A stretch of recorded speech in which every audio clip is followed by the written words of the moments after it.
જેને ગંગા સપ્તમી કહેવામાં આવે એ પોતાના પાપ ધોવા માટે સ્વયં અહીંયા ચાણોદમાં આવ્યો. આવું નર્મદા પુરાણમાં ઉલ્લેખ બતાવે. અને નર્મદાજી તો મહિમા રચ્યો છે કેવો પ્રભાતે વહતે ગંગા. નર્મદાજીમાં તમે સવારે સ્નાન કરો તો શું ફળ મળે? શેનું ફળ મળે? તો ગંગાજીનું. પ્રભાતે વહતે ગંગા. મધ્યાહન સમય 11 થી 12 વાગ્યા પછી તમે સ્નાન કરો તો મધ્યાહને ચ સરસ્વતી. મધ્યાહન સમય તમને સરસ્વતીનું મળે.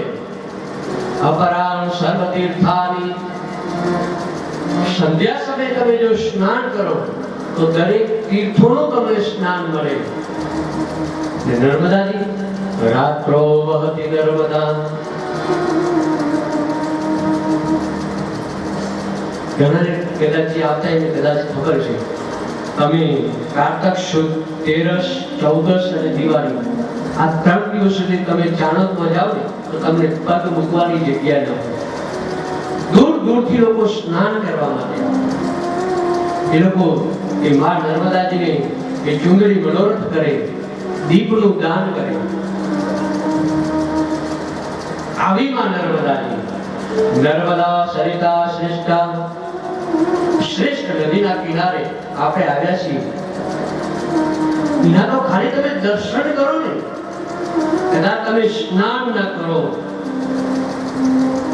શિયાળો શરૂ થઈ ગયો છે, ઘણાને શરદીની કોઠો હોય તો ઘણા સ્નાન ન કરે.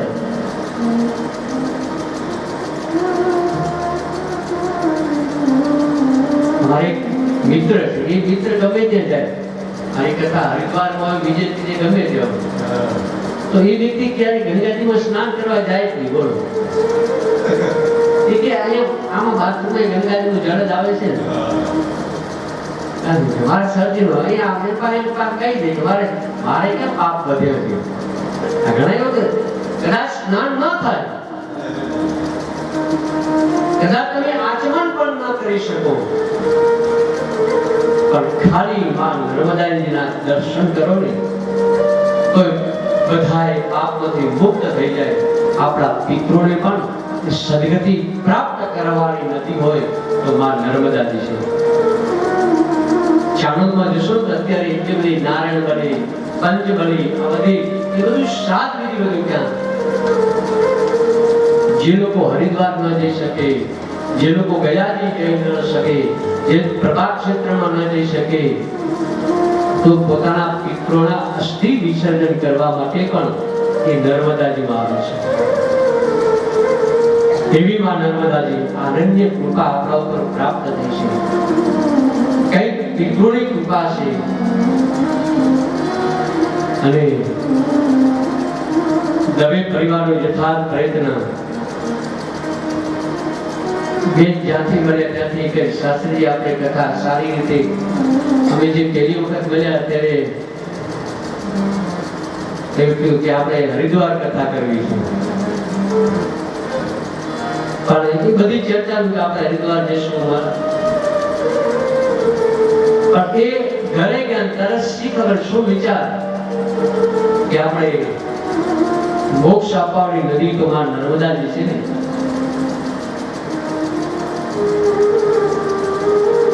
એ નર્મદાજીના કિનારે અને બેનનો ખાસ પાછો આગ્રહ કે આ કથા તો છે જ, કથા તો કરવાની છે, કથા સાંભળીશું. પણ આપ બોલ્યો છો એટલે ખાસ કેમ કે આપ બધા ઘરના છો. વાત બાર જાયની તમથી છુપાવાય નહીં.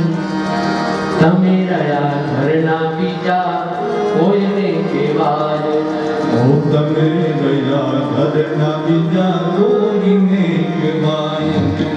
તમે રહ્યા ઘરના બીજા કોઈને કહેવાય.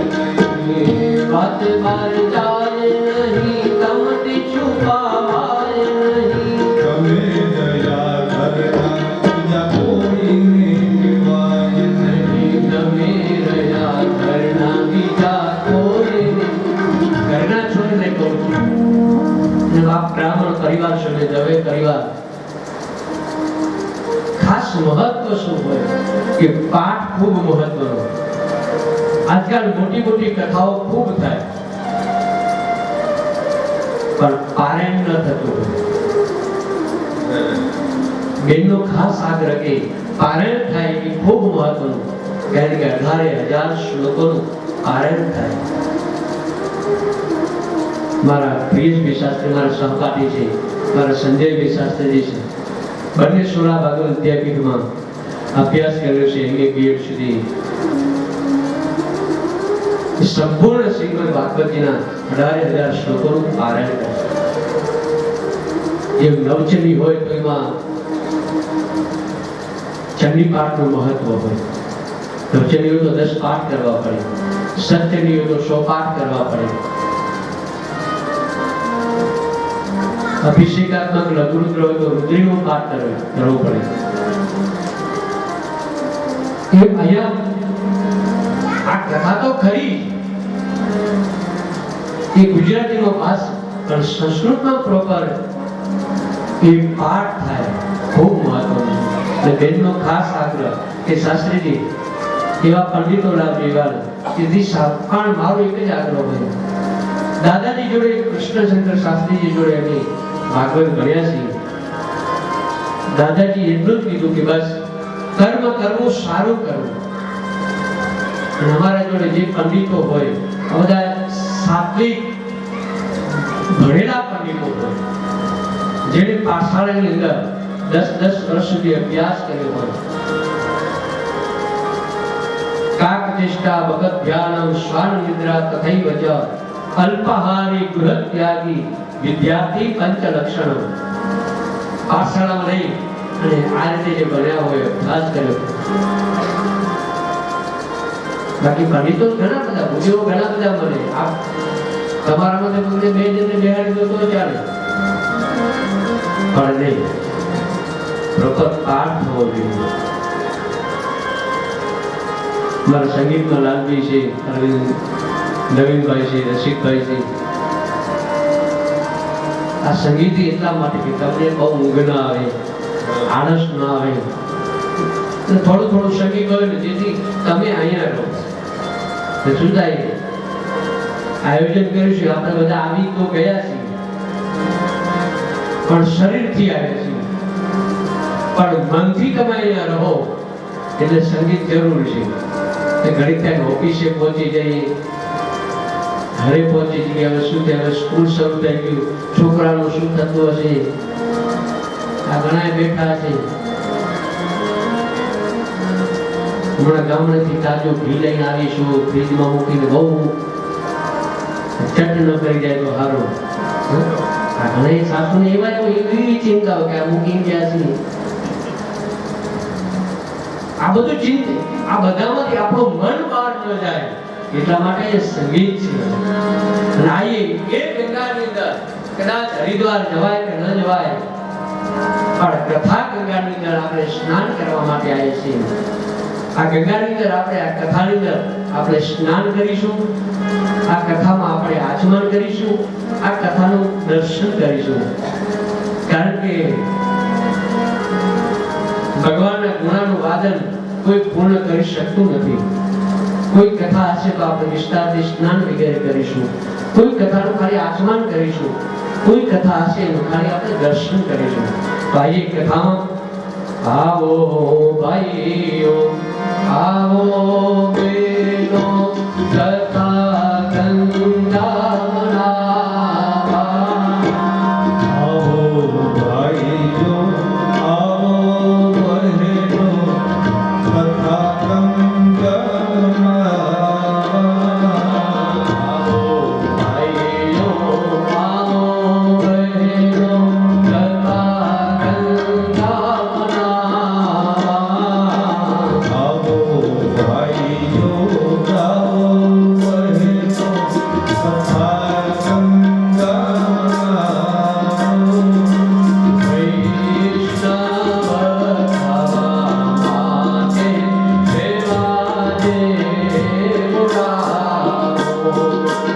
વૈષ્ણવ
ગંગાની અંદર સ્નાન કરવા માટે શ્રીમદ ભાગવતની અંદર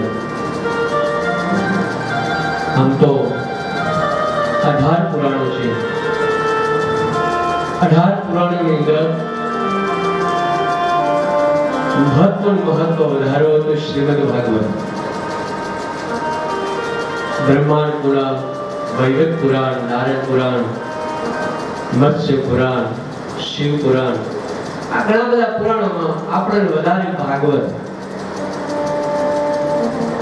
અને વધારે રામાયણ આપણે લૌકિક વધારે સાંભળવા મળે. બીજા વામન પુરાણ કે વિષ્ણુ પુરાણ આ બધાની કથા આપણને ઓછી કંઈક સાંભળો તો એ બધી કથાઓ ઓછી જોવા મળે. શિવ પુરાણ, રામાયણ, શ્રીમદ ભગવદ ગીતા કોઈ દિવંગત થઈ ગયા તો ત્યાં બીજે બધે ગરુડ પુરાણ, આ બધા પુરાણોની અંદર કંઈક ને કંઈક મહત્વ રહેલું હોય. રામાયણમાં એકબીજાનો પ્રેમ કેવો હોય એ આપણને રામાયણ બતાવે. પિતા પુત્રનો પ્રેમ, ગુરુ શિષ્યનો પ્રેમ, સાસુ વહુનો પ્રેમ, પતિ પત્નીનો પ્રેમ, ગુરુ શિષ્યનો પ્રેમ એ રામાયણ શીખવાડે. ત્યાગ કઈ રીતે કરવો એ રામાયણ બતાવે. મારું મારું કરે મહાભારત અને તારું તારું કરે એ રામાયણ. માણસ મૃત્યુ પામે પછી એની પાછળ કેવી ક્રિયાઓ કરવી જોઈએ એ ગરુડ પુરાણ બતાવે. એની પાછળ શું દાન કરવા જોઈએ, કેવા પિંડદાન કરવા જોઈએ, એની પાછળ કેવી લૌકિક બાબતની ક્રિયાઓ એ ગરુડ પુરાણમાં બતાવે. પણ ભાગવતજીમાં મનુષ્યને મૃત્યુને સુધારવા માટે, મૃત્યુ કઈ રીતે સુધરે, આપણું જીવન કઈ રીતે સુધરે એ શ્રીમદ ભાગવત બતાવે. પરીક્ષિતને શ્રાપ લાગ્યો પણ મૃત્યુમાંથી મુક્ત કઈ રીતે કહું? બસ ગુરુ પાસે ગયા, ગુરુએ જ્ઞાન આપ્યું. પરીક્ષિત છેલ્લે એમ કહે કે હે ગુરુદેવ, મરના મરના તો સબ કોઈ કહે, મેરે મન આનંદ. હવે મને મૃત્યુનો ભય નથી, કારણ ભગવાન ઠાકોરજીનો આશરો લીધો. મૃત્યુના ભયમાંથી મુક્ત કરે એ શ્રીમદ ભાગવત. પણ આ મૃત્યુનો ભય આપણે કોને નથી? બધાને મૃત્યુનો ભય છે. કારણ કે મૃત્યુનો ભય છે, આપણે હજારો વખત આપણું મૃત્યુ થયું છે અને હજારો વખત આપણે જન્મી ચૂક્યા છીએ. એનું પ્રમાણ ગીતા આપે. જ્યારે કૃષ્ણએ અર્જુનને કહ્યું કે આ ભગવદ ગીતા, આ જ્ઞાન, આ સૂર્ય ઈક્ષ્વાકુ વંશની અંદર મનુને આ બધાને કહ્યું અને એ હું તને કહી રહ્યો છું. ત્યારે અર્જુને કે ભગવાન તમારો ને મારો હમણાં જન્મ થયો તો તમે ક્યારે કીધું? એટલે ભગવાન હે અર્જુન કારણ અસંખ્ય જન્મ થઈ ગયો, બહુ જન્મના અંતે કેટલા જન્મના પછી આ પ્રાપ્ત થયું છે. એમ આપણો જન્મ અસંખ્ય અને અસંખ્ય વખત જન્મ થયો છે અને અસંખ્ય વખત આપણું મૃત્યુ થયું છે. એટલે આપણને મૃત્યુનો ભય છે. એનો મતલબ જેમ આપણે કારેલું ખાધું હોય તો આપણને ખબર પડે કે કારેલું કડવું હોય, પણ જેને ખાધું જ ન હોય ને કહો કે એમ કે કારેલું તો મીઠું હોય ત્યાંથી મને એમ આપણા જન્મ અને મૃત્યુ થયા છે. અને એટલે તો જ્યારે બાળક માના ઉદરમાં હોય ત્યારે ભગવાનની સ્તુતિ કરે કે હે પરમાત્મા મને આમાંથી મુક્ત કર, જેને ગર્ભ સ્તુતિ કહેવામાં આવે. જન્મ થવો એ પણ ઘણી કષ્ટ, મૃત્યુના ભયમાંથી મુક્ત કઈ રીતે થવું? તો ભગવાન ઠાકોરજીનો જે આશરો લે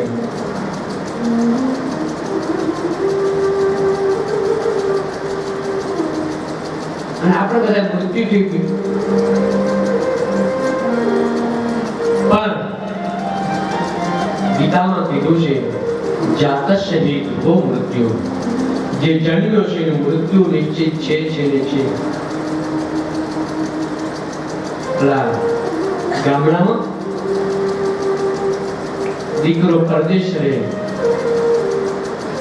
અને પરદેશ ગયો એટલે એના વિચાર શૈલી બધા પશ્ચિમી સંસ્કૃતિના ગયા. એટલે અહીંયા તો ઘરે કશું વધ્યું નહીં એટલે માં બિચારી એનું ગુજરાન ચલાવવા કંઈક તો જોઈએ ને, શું કરવું? માએ વિચાર કર્યો કામ તો બીજું તો મને કંઈ કામ કોઈ આપશે નહીં. મેં ગુરુ પાસેથી સાંભળ્યું સ્વકર્મણા તમેવ સિદ્ધમ વિંદન્તિ માનવા, પોતે વ્યક્તિ પોતાનું કર્મ કરે એ જ ફળ મળે.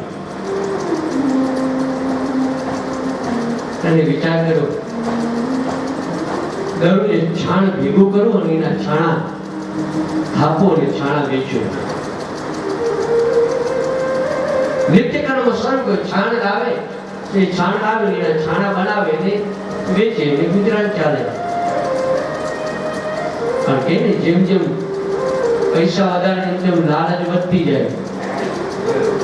તદપિ મુંચતી આશા પિંડમ, શંકરાચાર્ય કહે વૃદ્ધો યાતિ ગૃહીત્વા દંડમ. આંખે દેખાય નહીં, કાને સંભળાય નહીં, ચલાય નહીં, છતાં પણ તદપિ મુંચતી આશા પિંડમ. મુક્ત એટલે છાણ લેવા જાય ને છાણ લેતા ઘણું બધું છાણ ભેગું કરી નાખે.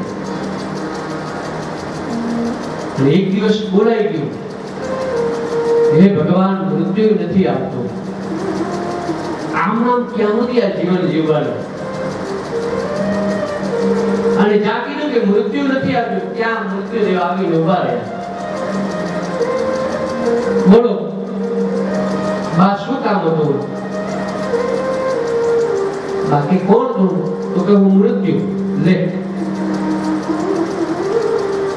મેં બોલાવતો હતો કે હા બા તમે બોલાય કે મૃત્યુ નથી આ હું આવી ગયો, બોલો શું કામ હતું? અને બા તરત કે અરે રે લે મને તેમ તો હું તો કહું છું લે હજી ક્યારે આવશે, મને થોડું કે તરત આવી જાય છે. નથી કહેતા કે હજી તો થોડું ગોઠવાઈ જાય ને, થોડું કાટવામાં હાલ થઈ જાય ને પછી આમ કરીશું.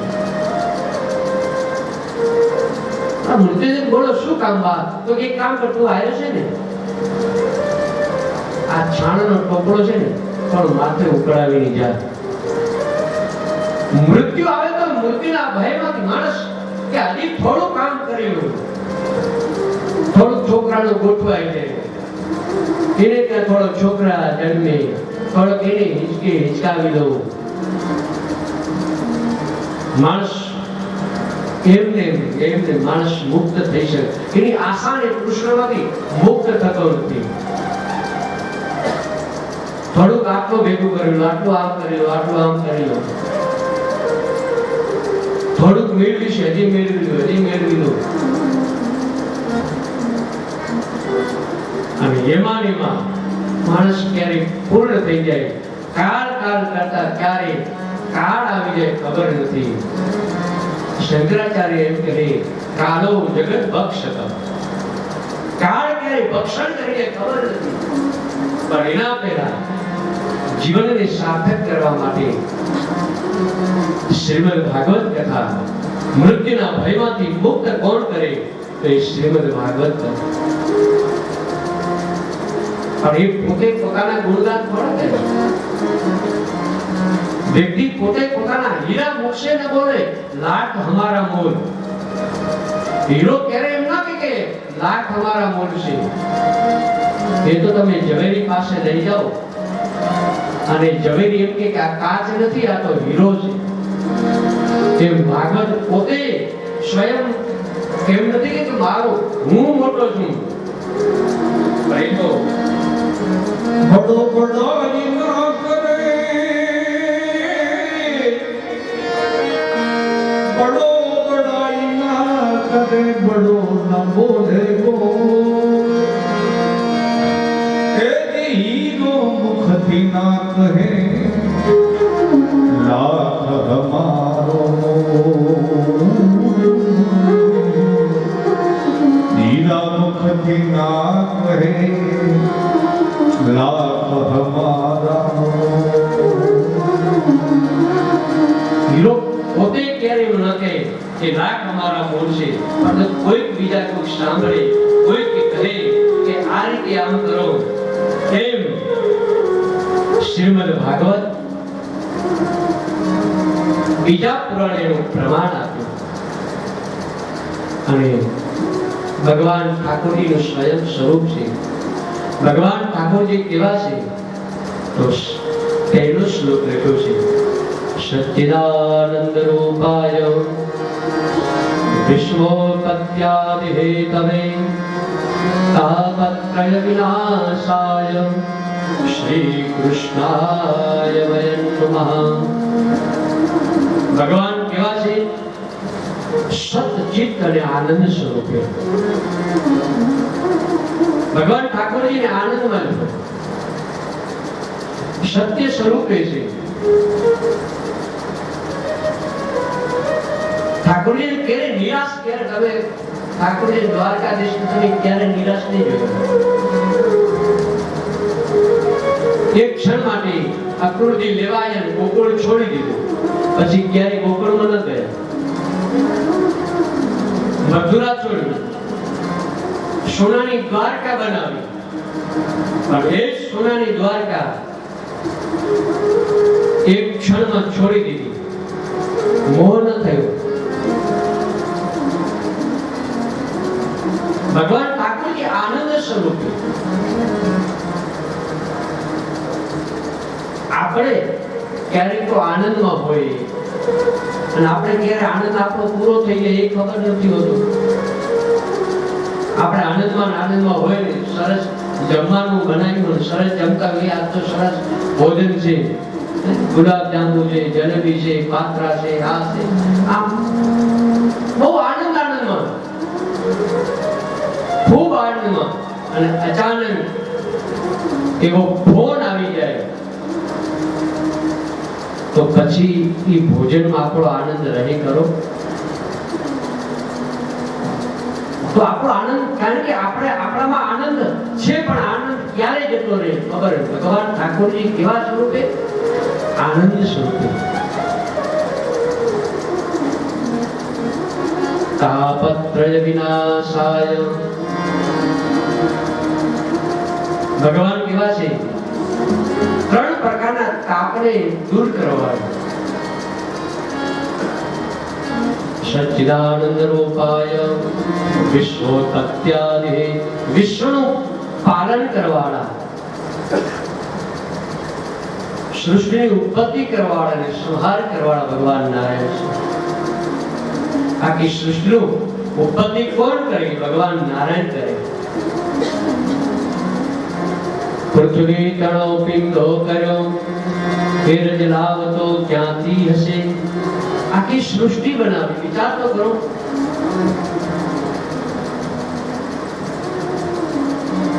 એ સૃષ્ટિનું એ સર્જન કરે, છતાં પણ ભગવાનને ક્યારેક અહંકાર નથી. આપણે ગામડેથી પાણી જ ને ભત્રીજાને 2-3 મહિના રાખ્યો હોય ને તોય આપણને અહંકાર આવે. કઈ દેરાણી જોડે જેઠાણી જોડે બાજવાનું થાય તરત કહી દે તારા છોકરાને મેં ભણાવ્યો હતો, કોઈ નતું રાખ્યું ને મેં સિટીમાં રાખ્યો હતો. આપણને અહંકાર મેં કર્યું.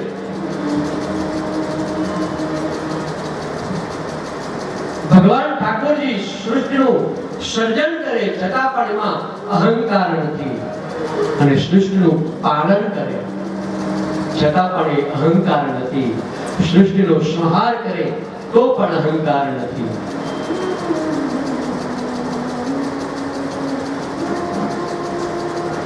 બધાનું પાલન પોષણ કરવાનું, દરેકનું પોષણ કરવાના ભગવાન નારાયણ છે.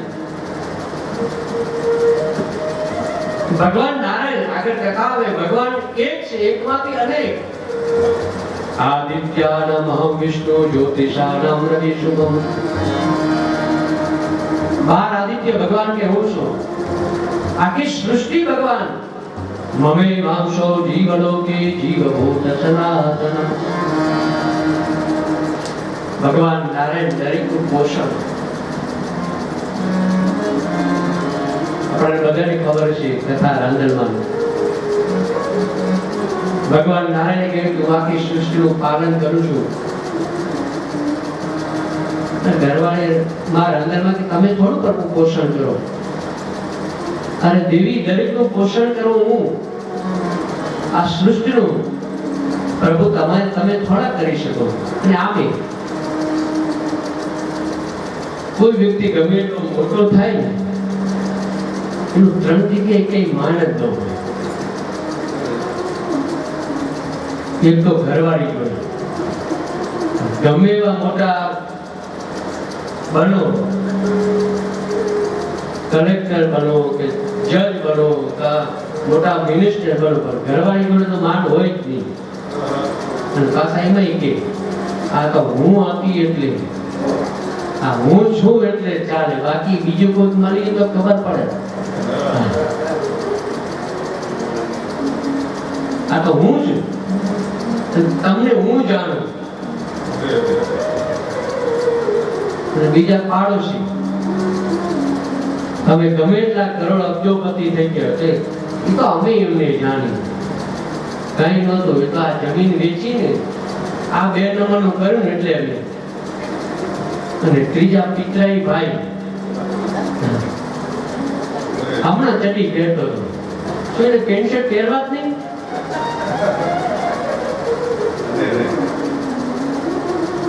રવિ રાંદલમાં કહે કે પ્રભુ તમે પોષણ કરો. હા,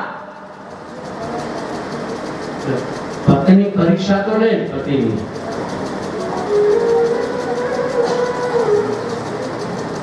કારણ કે પરીક્ષા લો ને પત્ની ની.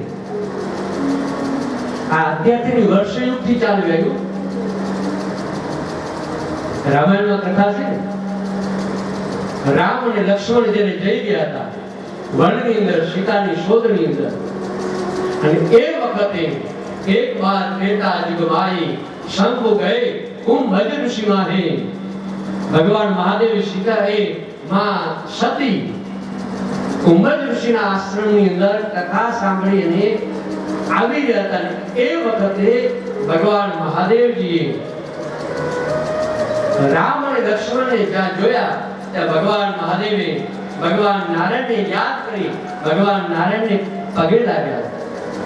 નારાયણમ નર્મસ્તુત્યમ નરમ ચૈવ નરોત્તમમ. ભગવાન નારાયણને પગે લાગ્યા, પ્રાર્થના કરી. અને ત્યાં સતી કીધું ભગવાન તમે કોને પગે લાગ્યા?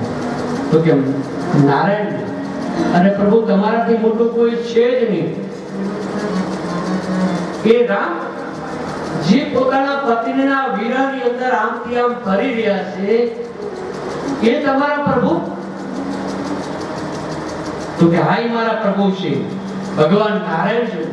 છતાં પણ એ સતી માન્યા નહીં. અને સતી શું કહ્યું? પ્રભુ હું પરીક્ષા લેવા જાઉં. અને જ્યાં પરીક્ષા લીધી કેવી? પરીક્ષા લીધી, સીતાનું સ્વરૂપ લીધું કે લાઈશ ખબર તો પડે. અને જ્યાં પરીક્ષા લેવા ગયા ત્યાં રામે કીધું, માં તમે એકલા છો? મહાદેવ ક્યાં ગયા? છતાં પણ સતીને જ્ઞાન ન થયું કે મને માં કહ્યું છે, મારા પ્રભુ ક્યાં છે. સીતાનું સ્વરૂપ જ્યાં લીધું ત્યાં તો ભગવાન રામે દરેક જગ્યાએ સીતા બતાવી. કહેવાનો મતલબ આ વર્ષોથી ચાલી રહ્યું. એટલે રણાદે કીધું, પ્રભુ તમે પરીક્ષા લો? તો કે હા. પોષણ કરો છો? તો કે હું દરેકનું પોષણ કરું. ભગવાન સૂર્યનારાયણ નીકળી ગયા. રાતના સમયમાં પ્રભુ ઘરે આવ્યા. અને ઘરે આવ્યા એટલે પ્રભુ ને માએ કીધું કે શું પ્રભુ પોષણ કર્યું દરેકનું? તો કે હા. અરે પ્રભુ રહેવા દો,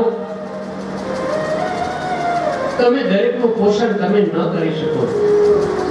એ તો બધા જ પોતાના રીતે પોષણ કરે, તમે થોડા પોષણ કરો. અને પોતાના મહેલમાં જઈ, પોતાના ઓરડામાં જઈ અને એક નાની ડાબલી લાવી અને કીધું, પ્રભુ જો આમાં કીડી મરી ગઈ. અને ત્યાં ભગવાન નારાયણ કહે કે દેવી, એ કીડી મરી નથી, જો એ જીવે છે. અને આમ જ્યાં દ્રષ્ટિ પડી તો એ કીડી ચોખાનો દાણો ખાઈ લીધી. પ્રભુ આ ક્યારે? બસ દેવી, જ્યારે તમે મને ચાંદલો કર્યો, ચોખા લગાયા, મને ખબર, કારણ કે હું તન કી જાણું, મન કી જાણું, જાણું ચિત્ત કી જોર, હું બધું જાણું. આજે તમે મારી પરીક્ષા કરવાના છો. કહેવાનો મતલબ ભગવાન નારાયણ દરેકનું પોષણ કરે, દરેકનું સંહાર કરે. તાપત્રય વિનાશાય, ત્રણ પ્રકારના દુઃખને હરણ કરવાવાળા ભગવાન ઠાકોરજી. આદિ વ્યાધિ ઉપાધિનો મુક્ત કરવાવાળા ભગવાન ઠાકોરજી. અને કયા ભગવાનને પગે લાગી છે? શ્રી કૃષ્ણાય વયં નમઃ. એકલા ઠાકોરજીને નહીં, અને અમે એકલા નહીં. આ ભૂદેવ છે એટલે આપણને ખબર હશે, સંસ્કૃત ભણેલા જ હોય. હું એકલો પગે લાગું તો શું આવે? અહમ. બે જણા પગે લાગે તો આવામ. અને બધા જ પગે લાગે ત્યારે વયં નમઃ. અહમ, આવામ અને વયં. અમે બધા જ પગે લાગી છીએ. કોને? શ્રી કૃષ્ણાય વયં નમઃ. શ્રી નામ રાધાજી. એકલા ઠાકોરજીને નહીં, રાધાજી સાથે. ઠાકોરજીને આમે રાધા કે બિના કૃષ્ણ આધાર. વૃંદાવનમાં જાકે કહો કે જય શ્રી કૃષ્ણ, કૃષ્ણને અમે કોઈ કૃષ્ણને ઓળખતા નથી, તો રાધાજી સાથે કહો તો ઈ કૃષ્ણને અમે ઓળખીએ. શ્રી નામ રાધાજી છે. ભગવાન ઠાકોરજી રાધાજી સાથે અમે નમસ્કાર કરીશું.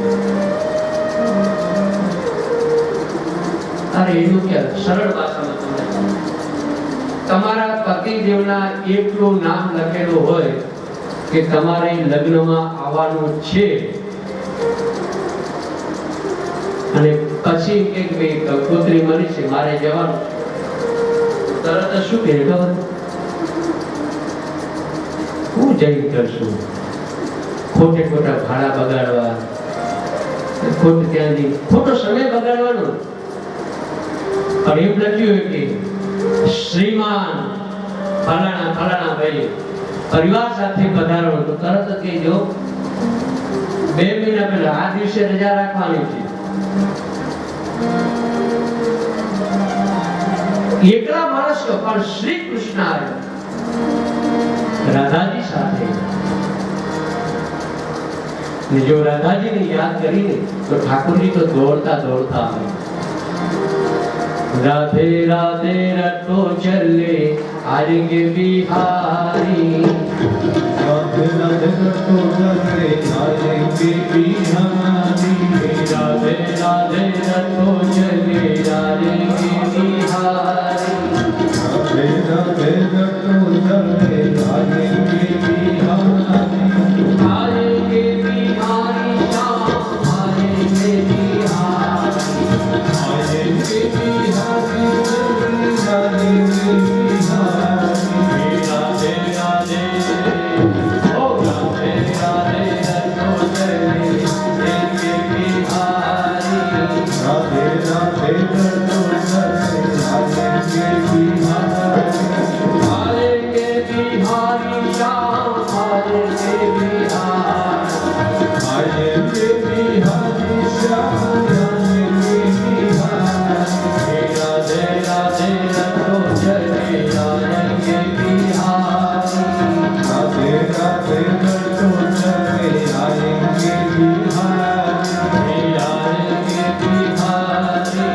आएंगे बिहारी. बोलो राधा रमण बिहारी लाल की जय. श्री कृष्णाय वयं नमः.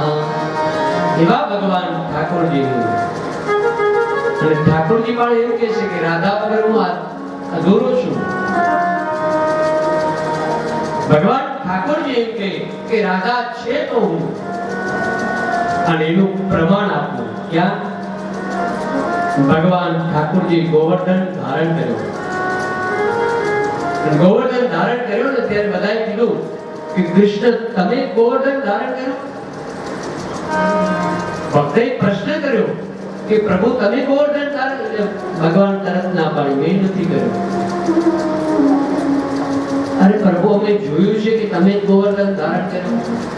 તો કે ના, કે મને નિહાળો. તો કે હા હા હા પ્રભુ અમે તમને નિહાળ્યા, તમે જ ગોવર્ધન ધારણ કર્યો. તો તે બરાબર નિહાળ્યું. મેં કયા હાથે ગોવર્ધન ધારણ કર્યો? એટલે ભગવાન એમ કહે, ભક્ત ભગવાનને કહે કે પ્રભુ આપે ડાબા હાથે ગોવર્ધન ધારણ કર્યું. તો પુરુષનું ડાબો અંગ શું કહેવાય? એટલે ભક્ત કે પ્રભુ પુરુષનું ડાબો અંગ તો એ સ્ત્રીનું અંગ કહેવાય. તો તું જ કે મેં થોડો ઉપાડ્યો, એ ડાબો અંગ એ રાધાજી છે. મેં ગોવર્ધન નથી ઉપાડ્યો, એ તો રાધાજી ઉપાડે છે. શ્રી કૃષ્ણાય વયં નમઃ. પ્રથમ શ્લોકમાં ભગવાન ઠાકોરજીને નમસ્કાર કરી દ્વિતીય શ્લોકની અંદર સુખદેવજી મહારાજની વંદના કરી.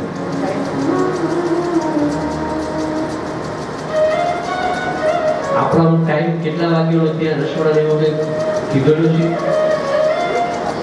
એક જ બસ.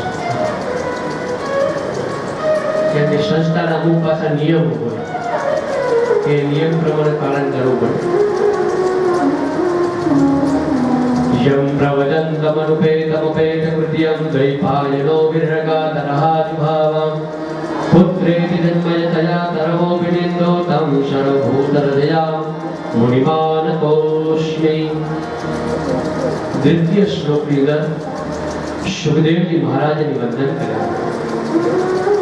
સુખદેવજી મહારાજ એટલે ભગવાન મહાદેવનો અવતાર. ભાગવતજીમાં સુખદેવજી મહારાજની કથા નહીં પણ દેવી ભાગવતમાં કથા છે કે એ અમરકંટકની અંદર ભગવાન મહાદેવજી માં પાર્વતીની કથા સંભળાવી દીધી. અને એ કથા સમર્પણ ભગવાન ભોળાનાથે કહ્યું કે દેવી હું કથા સંભળાવું તો ખરો, પણ તમારે ઉતારો કરવાનો.